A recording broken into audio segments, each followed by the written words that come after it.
नमस्कार, मी संदीप कसालकर. आपण पाहत आहात भारत 24 तास. तर विश्वरत्न डॉक्टर बाबासाहेब आंबेडकर यांची 134वी भीम जयंती देशभरात अतिशय थाटामाटात साजरी झाली. मुंबईतील IIT पवई येथे डॉक्टर बाबासाहेब आंबेडकर यांच्या जयंतीनिमित्त भव्य दिव्य कार्यक्रमाचे आयोजन करण्यात आलं होतं. दरम्यान या बातमीचा आढावा घेतला आमचे प्रतिनिधी आकाश पगार यांनी. पाहूयात. नमस्कार, मी आकाश पगारे भारत 24 तास मध्ये आपलं स्वागत करतोय. आपण IIT पवई मुंबई या परिसरात आलो आहोत. आपण बघू शकतो आज विश्वरत्न परमपूज्य डॉक्टर बाबासाहेब आंबेडकर यांची 133वी भीम जयंती. असेच आपल्यासोबत काही IIT पवईतील काही भीम सैनिक आहे, यांच्याशी आपण बोलणार आहोत. एकच संदेश देणार की नाही, शिका संघटित व संघर्ष. बाबासाहेबांनी जे ब्रीद वाक्य दिले आपल्याला, त्याच्यानुसार आपल्याला चालायचं आहे. आणि शिक्षण ही वाघिणीचे बाबासाहेबांनी आपल्याला आवर्जून सांगितलं आहे.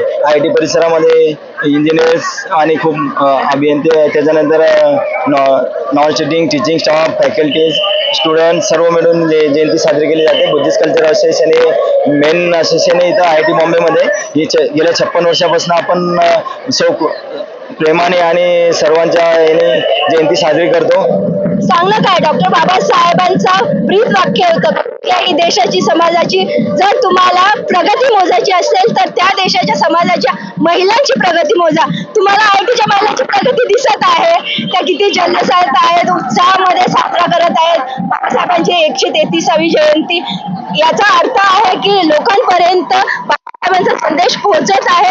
हाच आमचा सगळ्यात मोठा उद्देश आहे. की काय सांगाल तुम्ही, काय बोलाल बाबासाहेबांबद्दल? आज जयंती त्यांची. जयवंती ते सगळं चांगलं, म्हणजे आपल्याला सगळं मिळवलं, सगळ्याला दान दिलं सगळं. पण हे लोक आपल्याला देणं झालं संविधान, त्याच्या नाही खूप हाल केलेत आपले, खूप हाल. लाईट नव्हते तेव्हापासून बाबासाहेब खूप लढले, जीवाचं दान केलं, रान केलं, सगळं केलं, व्यवस्थित केलं. खूप लोकांना आम्हाला खेळलेले मराठी लोकांनी. मी एकच वाक्य सांगेन, भीमाची पोरं नाही कमजोर. डॉक्टर बाबासाहेब आंबेडकरांचा या वाहिनीचे धन्यवाद. आम्ही या 133व्या डॉक्टर बाबासाहेब आंबेडकर यांच्या जयंतीसाठी मिनरल वॉटर, फ्रुटी आणि लाडू, तसेच आम्ही 2 दिवसापासून क्रिकेट टुर्नामेंट घेतली आहे, ज्याचं नाव MKHS 2024 होतं.